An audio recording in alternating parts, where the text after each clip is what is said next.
And away we go, as Jackie Gleason would say at the with the story of Weng Weng, the secret agent from the Philippines, the 2'9" secret agent from the Philippines. Not just a secret agent, their number one agent. The number one. What was he? What was he? Was he 00 what? Was he just 00? He was so good. He was so good. He didn't need a third number.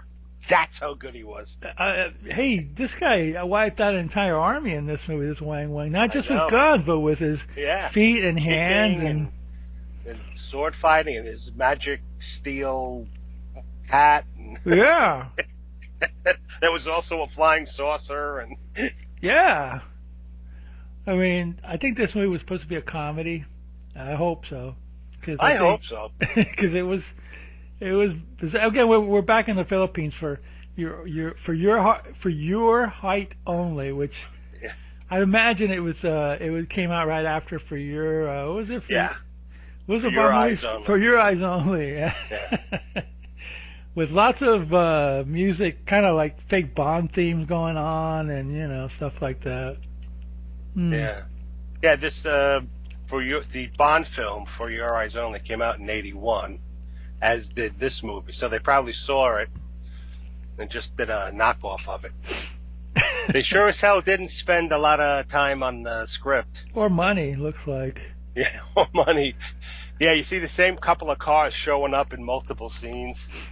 Yeah, it's basically the whole movie's basically Weng Weng like running around, shooting, beating up, and sliding on the floor.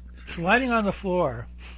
It looks like he was in good shape because he could jump off buildings and apparently he was an expert in.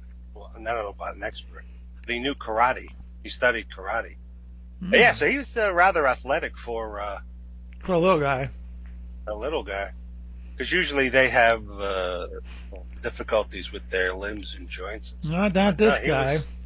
They even made a sequel to this. I think it's called The Impossible Kid or something like that. Oh God. Yeah.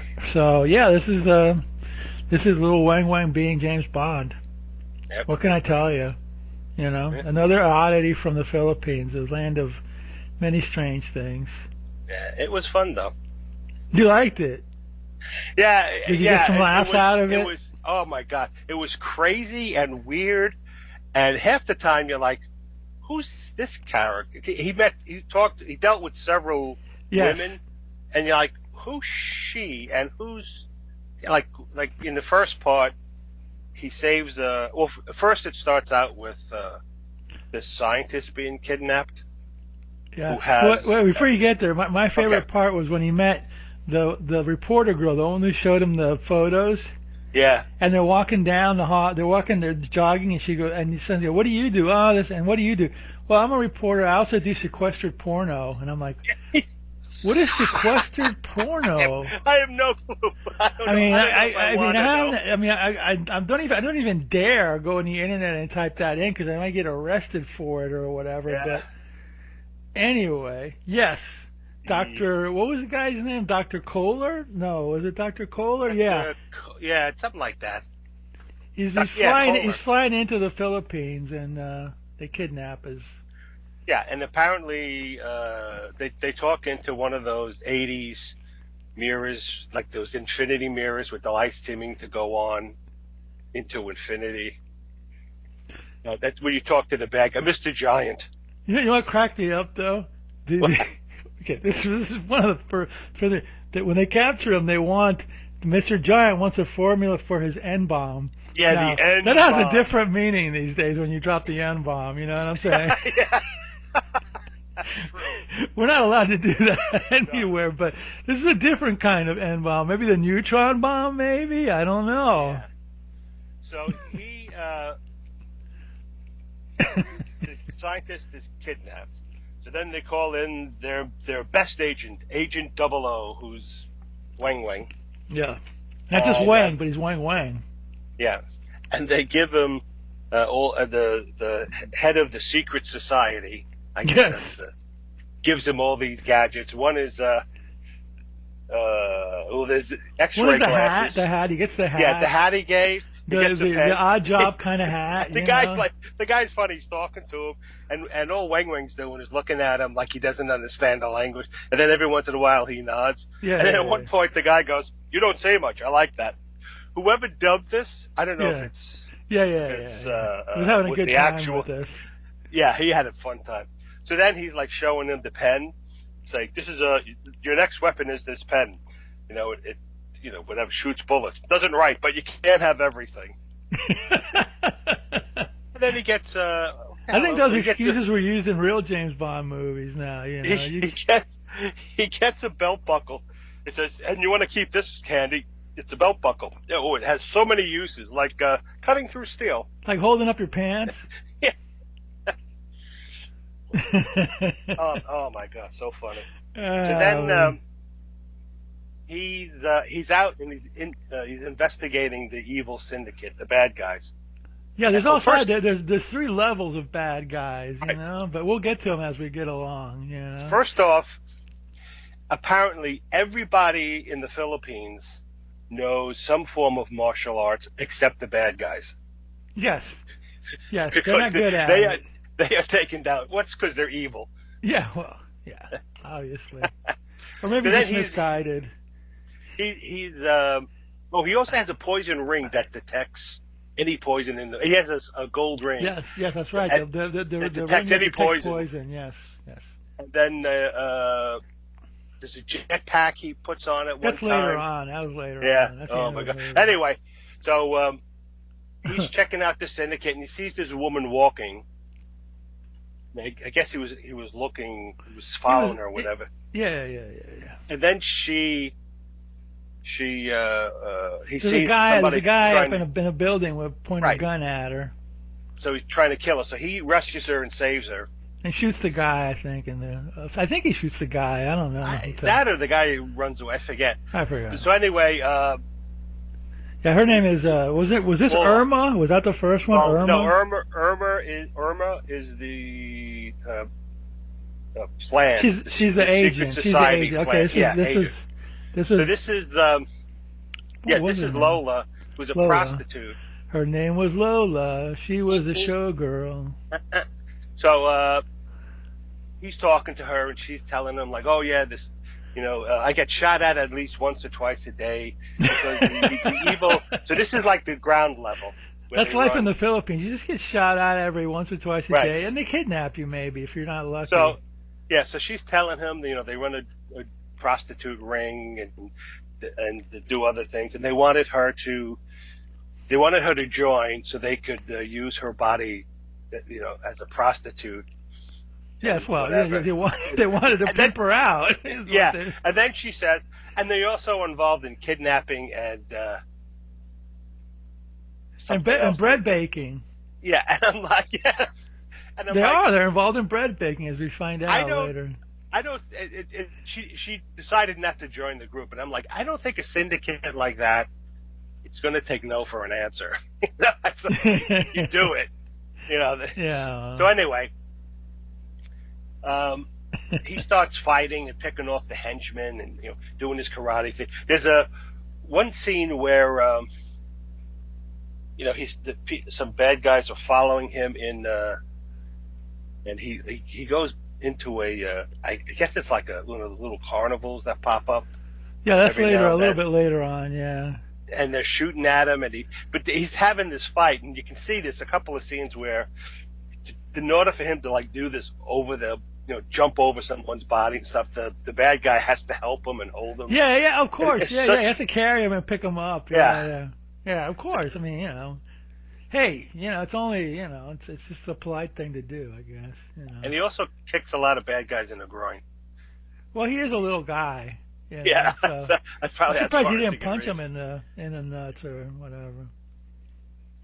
So the whole movie is like he's just shooting people up. Girls are either getting kidnapped or they're infiltrating the mob, and he has to save them. Basically, he gets the gadgets, and he also gets. Don't forget, he also gets the glasses with he sees through the clothing, and he uses them on his way out of the office. That was a good one. Yes. And there's another scene where do you remember that they used to sell glasses like that, like in the comic books? With the X-ray specs. With the I remember seeing one of them where it was like Robert Vaughn, Napoleon Solon. He could look through walls with it, and I'm like, man. I think I had a Man from U.N.C.L.E. Thrush. You had those? You had the 3D specs? Wow, good for you. No, not the specs, but the gun. And the gun had a sight where you could look through a wall, and you would rotate this disc, and what you would see would be like a person with a gun, a silhouette of a person with a gun, or a tank, or an aircraft. So if you could be like looking at a building across the way, and as you turn and rotate and look through the X-ray scope, you could. Oh, that's how it worked. Okay. You didn't see like a lady taking off her clothes or anything? No, unfortunately not. And it's funny to think, those X-ray specs, they had that googly spiral, yeah. And then they also had X-ray specs across the top. Very secretive.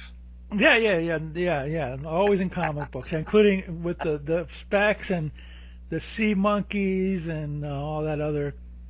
So, did you ever sell grit? You remember selling grit? Yes, I didn't sell grit, but it rhymes with some other word, like with an SH in the beginning. But anyway, apparently, what they did is they just went across the nation collecting interesting stories, putting it in. It was like the early version of the National Enquirer in some ways. Yeah. So some of it was real news, and some of it was odd news. Yeah, I guess he. I mean, I wrote notes here, but it's like. It's a lot of it is like Weng Weng shoots this guy, shoots that guy. He has to investigate Kohler. He gets his gadgets, see-through glasses. Then he goes to a carnival, fights bad guys again. Everywhere he goes, it's a bad. Is the Philippines like? Is every other guy a bad guy? I mean, I don't know. Maybe in these movies, maybe. Yeah. So he's fighting and And when he got out of the Ferris wheel, he had like this there's this vice where he like glided through the it was on a string. Remember, he came down on a string. like a zip line thing. Yeah. That was kind of cool. Like, where the hell did that come from? And I bet you it was really him who did it too. The guys on the ground, they're like, where did he go? Where did he go? I don't see it, because they're thinking he's hiding in one of the. And those guys and the bad guys always wear like bad polyester shirts with the collars open, and they talk like this. So it seems like one or two guys are doing all the voices, but whatever. So anyway, he helps Lola by killing the bad guy, head of the prostitution syndicate. Is that the guy, the bread baker, or no? No, that was the guy in the hotel room. Okay. So, no. Remember, Lola and him. She knocked on the door, and he's like, "I'm gonna shoot you in the belly." Is he a bald guy? The bald guy? Or yeah, something? the bald guy with no shirt on. That's right. And then she's standing there, and Weng Weng is sneaking in the room, and then he gets his gun out, and the bad guy hears the gun click, so he goes to shoot him, and Weng Weng shoots him sliding across the floor. And kills the guy dead, and then his head hits the wall, and you hear him say, "Oh, my whittle head." My whittle head, yes. So then he meets a woman in a club, right? And she tries to spike his drink or something like that. And I guess she's part of the evil syndicate. Yeah, because the bad guys are at another table or whatever, and they're like, "Oh shoot!" Yeah, and she spikes the drug by trying to light a cigarette, and then holding the lighter, his drink, while he's distracted. I'm like, what the? Okay, whatever. And then we kind of meet the first level of bad guys who are trying to put cocaine in loaves of bread or something like that. Right, they're the drug arm of the evil syndicate. Yeah, what was the guy's name? Mr. Giant. We'll find out more about him later. Mr. Giant. Mr. Giant is the head of the whole syndicate. And Irma's involved with the bread baking gang or whatever. Yes, and she's the secret operative agent from the secret agency who's infiltrated, and so she's hanging around with all these evil guys. And she's got some kind of a necklace with tips off Weng Weng or what's going on, where she is or whatever. And so she can plant micro beacons so that Weng Weng can know where they are. And then all these guys are trying to kill him, and he's all like running, hiding, jumping around, and then And these bad guys are trying to strong arm some guy and give him his gold or something like that. So that's how they get the gold. And there's some character who's like the one under. He's the second in command of this drug operation, or he's the head of the drug operation. But then there's another guy above him. Yeah. And then there was one guy called Kohler. There was one guy called Kohler. Yeah. That was at the beginning. I thought he was Mr. Giant, but he answers to Mr. Giant in like one of those mirrors that you comb your hair on or whatever. Yes, yeah. This is Kohler. Yeah, that was that guy. So I think this guy's name is Jack or something, and he talks like he's see, like he's Edward G. Robinson. Yeah. So they're trying to kill Agent Wang, and he's jumping around, knocking people out, taking people down.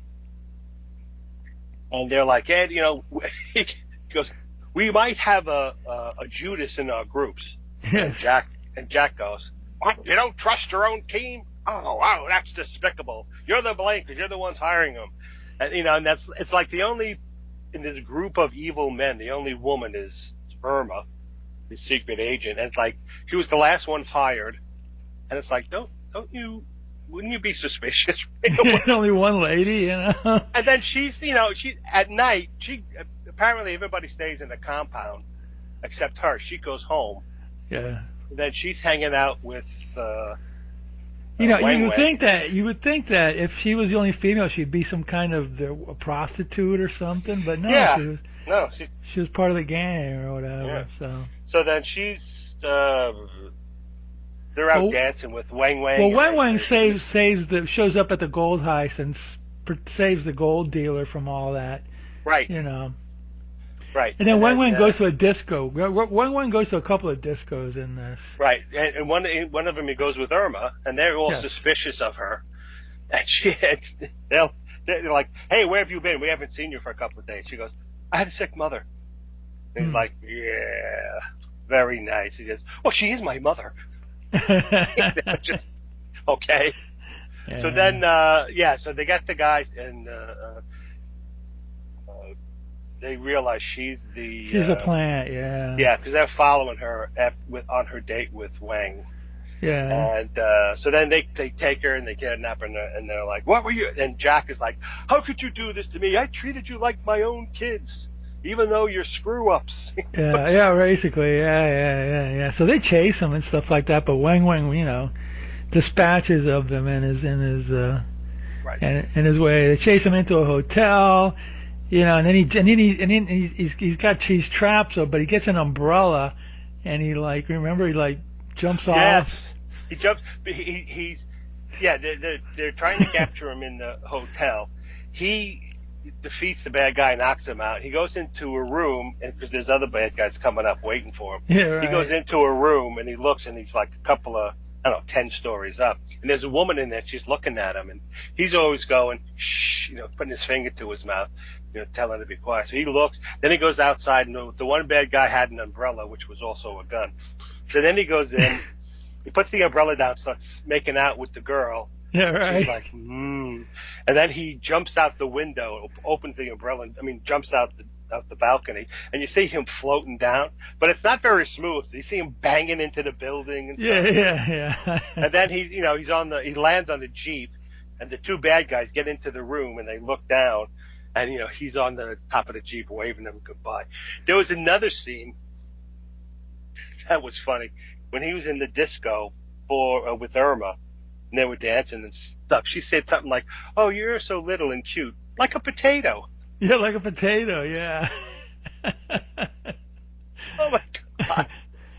You're like a little potato. Okay. So then they kidnap. They have Irma. They're hiding her out Irma, somewhere. yeah.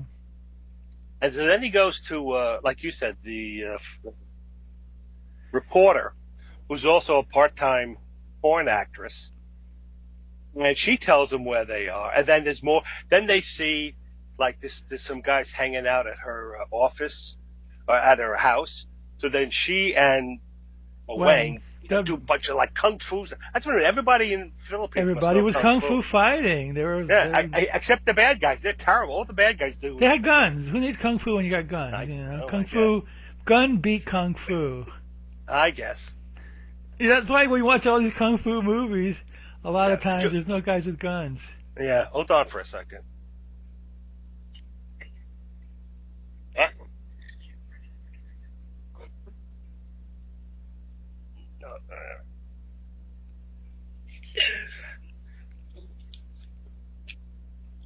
Sorry about that. Oh, it's okay.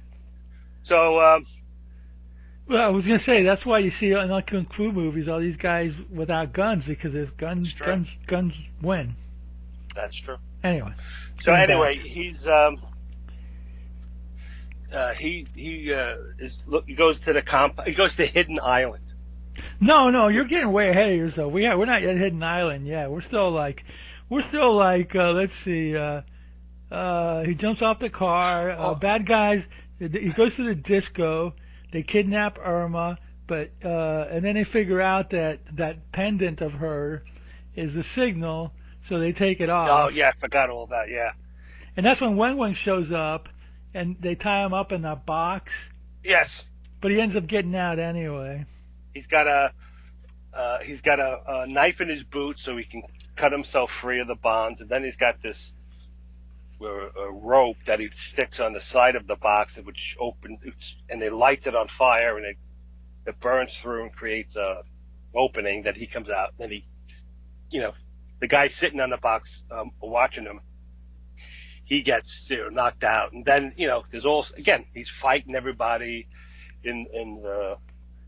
Yeah, and they try to use, and they want to use Irma to get him back again, and he ends up getting in that one of the guys. I don't think it's Mr. Giant. I think it's Mr. Kaiser's house, or because they get confused with all these bad guys. There's like we said, there's levels of bad guys, and of course he wipes out the entire compound or whatever, And I forgot. He met that girl Anna, the photographer. Yes, at a disco, at another disco. He keeps meeting all these, like hot chicks at discos or whatever, And then I think wasn't she going to show? She was showing. She goes, She goes, I'm a photographer, and he's like, and then go back to her house, and she says, I need a photo of Mr. Kaiser or one of those guys. He wanted I forgot which guy it was, but he wanted to see he wanted a photo of Mr. Kaiser or somebody like that, so he could identify him or whatever. So but then there's a fight in the disco, and then and then he ends up in a girl's room, and they're trying to break in, and it's insane.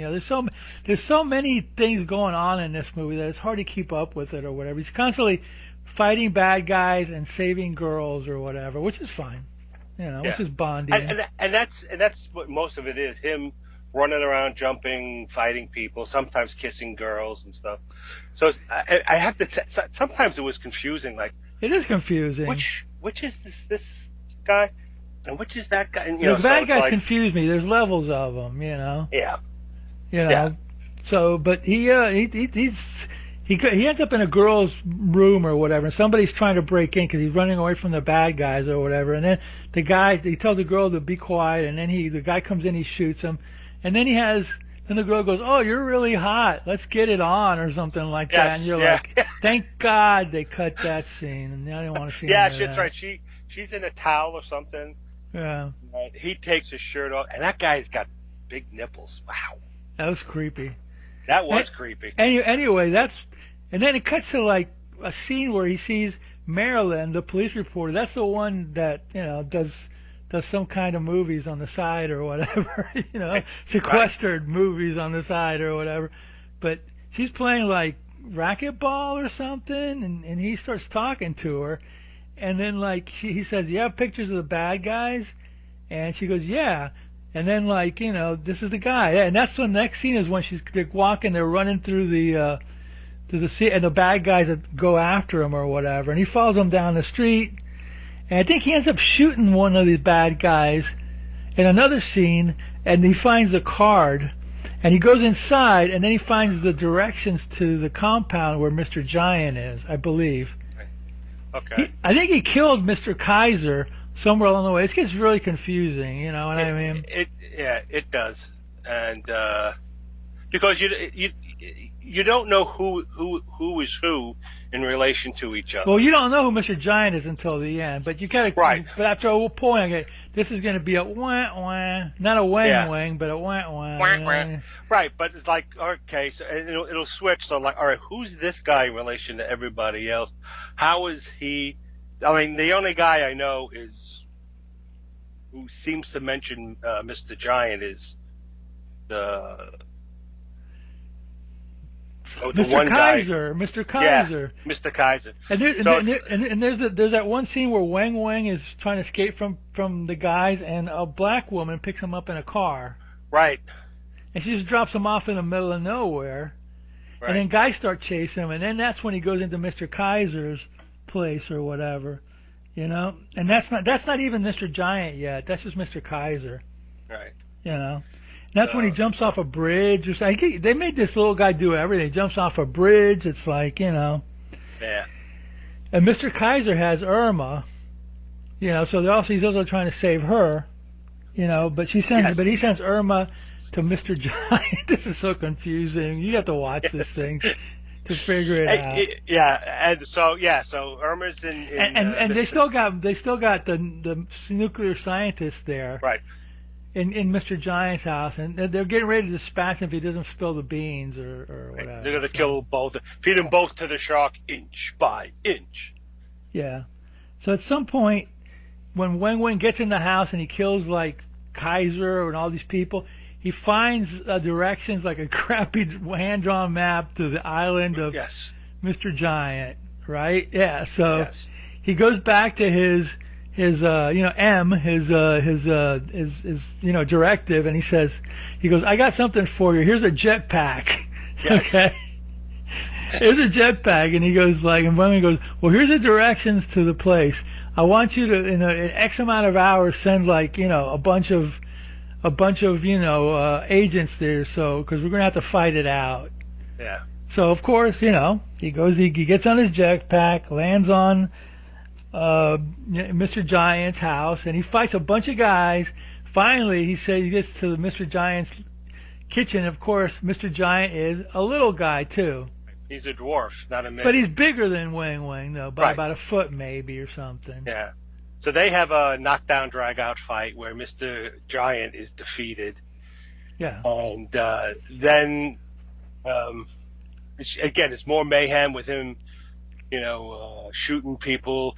There's the secret agency team land on the island. They start machine gunning everybody and pull the bad guys inside. And you see the same guys. Yeah, over and over again. A couple of scenes. It's always like three guys running, and they all get shot and fall down. And then there's another three guys running. They get shot and fall. So they must have a special getting shot. Yeah, they get resuscitated easily or something. But at any rate, they're fighting their way through, and the other agents come in, a big gunfight, and they're getting ready to go, and you know they're down to the water there, and all of a sudden some guys are going to shoot Weng Weng, and Irma, who's you know they freed, shoots those guys. And as Weng Weng gets ready, it's a tragic ending. Maybe we shouldn't say it's a tragic ending. We'll just leave it there. Okay. You know, I mean, you know, you got to watch the movie to find out what happens. Yeah. You know, but you know they're getting ready to escape. They got almost all the guys, but anyway, we'll just stop there. Well, they rescued Irma. They killed Mr. Giant. They killed all the bad guys, but sadly, like in some Bond movies, you know, like remember in what was the one with Diana Rigg? Yeah, that one. Majesty's Secret Service. Yeah. That one had like a sad ending too. So you know, you figure it out. Yes. You people who you'll have to watch the movie. You'll have to watch the movie. It's on Tubi. It's free. You'll get stuck with about 5 commercial breaks, but they're only like maybe two commercials. They weren't too bad. Yeah, they weren't. It wasn't that bad. It was, you know, it was tolerable, and you could see Weng Weng like kick butt all over the place, and you know. He was surprisingly athletic. He was, and he slid around a lot too. He did a lot of his own stunts. Yeah. Like wow. Yeah. I don't know how long he lasted, but man, they put him through the paces in this movie. I think he died. He was 36. Oh, he was that 34. young? He was 34. Yeah, well, there's sometimes when you have yeah, when you're small, when you're super small like that, you also have other medical issues you have to deal with. Yeah, but he was an odd-looking little guy, Weng Weng. He looked Indian. Movies. He looked Indian to me. He does. Not Filipino. I seem to remember a movie that he did. I had a crappy copy of it called The Wild Wild Weng. Can't tell you, I believe it might have been a Western. I don't know. I think I tried watching it once. I couldn't get through it. Of the ones, this is probably the best one of them all, So he was probably a big star in the Philippines, Yeah. They're not. I don't think the people in the Philippines are super tall anyway. So he was smaller, but it's not like they're a race of giants or anything like that. So yeah, true. They're usually, if they are, they're from marrying into the various yes soldiers or military people who yes who exactly are based in the yeah. Philippines. So, it's funny. I always find I don't know why, but because the Philippines is an Asiatic country, but because it was settled by Spain, they speak They speak Tagalog, but there's dialects. But I think they might know a little Spanish, maybe a little right, bit. but all the names are Spanish, Yeah, Batista, they said, and stuff like that. Yeah. Not all the names, because I know some Filipino people that had, different names, but a lot of the ones, I don't know, there's a lot of them that have Spanish last names, yeah. Weng Weng's real name is Ernesto de Guzman really? de la Cruz. Yep. De la Cruz? Yeah. Wow. De la Cruz. Yeah.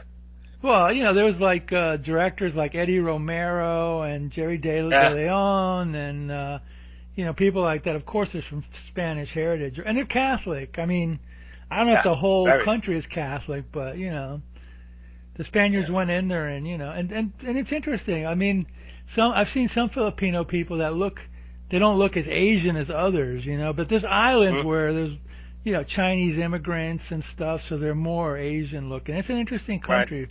Which I don't want to go to, but I heard there's a lot. I hear there still is a lot of terrorism, and there are still.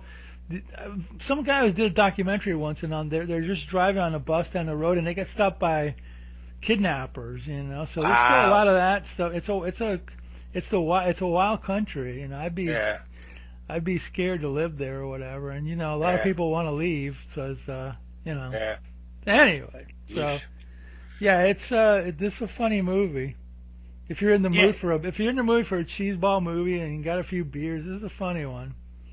Yeah, and that's mean, it's a one joke movie, but it's still there's some lines in it that are like It's fun. It's got a lot of action, even though you can't follow the plot. It's still fun to watch, and you don't care. Yeah. So, it's a one joke movie, but they do it well. Yeah, I mean, it could have been a little shorter, so to speak. Anyway, we didn't make that many short jokes anyway, so I got one in there or whatever. It could have been 80 minutes instead of 90, but that's fine. It is what it is. All right.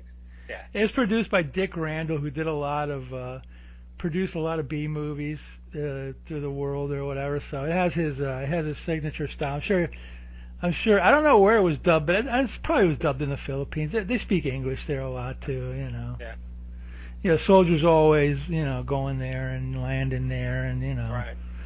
The Beatles did not have a good time in the Philippines. Did you ever hear that story? No, I never did. Oh boy. Well, before they quit, obviously, when they're in their touring days, they would book them everywhere. So they got booked into the Philippines to play some shows. Well, when they get there, I forgot if they played a show and there was supposed to be another one, but they had a day off. So on their day off, Imelda Marcos invited them to the Palace to meet them, and the Beatles said, "Hey, it's our day off. Pass. We decline." Well, apparently they took that as a high insult, and like the cops went in there and pushed the Beatles around. They were threatening them with like putting them in jail, and they basically got them out of there as quickly as possible. But I think they got roughed up a little bit, and they never went back there again. So, yeah, it's in the Beatles anthology movie. If you ever see that, they talk about it. Wow. It was. Well, I think that's one of the reasons they quit, because they were getting like, remember, the first tour was great, but the second tour, remember Lennon said the thing about Beatles being more popular than Jesus, so people were burning records and doing all sorts of stuff or whatever. So they were getting they were kind of like getting harassed. Yeah. They were getting harassed a little bit. I know he was expressing frustration. Well, it was a stupid thing to say anyway, because he was an arrogant goofball or whatever. I think he mellowed out later in his life, but back in '65 or '66, he was an arrogant. Why wouldn't you be? You were the biggest within a year. Yeah. You were the most biggest thing in the world. They were making shows about you. There were people, like 80 million people were covering your records. But Lennon was like. Yeah, he put was his a bit foot in much. his mouth. He was not a good guy either. Well, he changed, but there's stories about him like, not being a good domestic husband, and cheating a lot. He sort of abandoned his. Kind of for whatever. But again, he changed, and he, everybody gets a chance to change and get better, and he did. And then he got killed when he changed. That's and he wasn't finished his.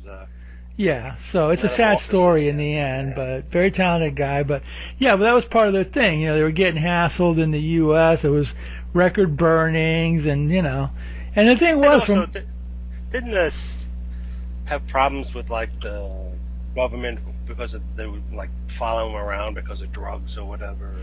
I don't know. In the '60s. I don't know. I mean, they stopped touring in '66, so I think that's before the big drug. Maybe that was then when he moved to the States. Maybe that was. Yeah, well, that was it. You know what? They did get busted in the UK for marijuana. Apparently, there was a cop that was making his name by busting rock stars because he figured they all have pot, which is right. So they did get busted, and then they made him. When John wanted to move to the U.S., Nixon and the immigration was giving him a hard time because, he had gotten a pop bust or whatever. And then, of course, John and Yoko, what were they doing?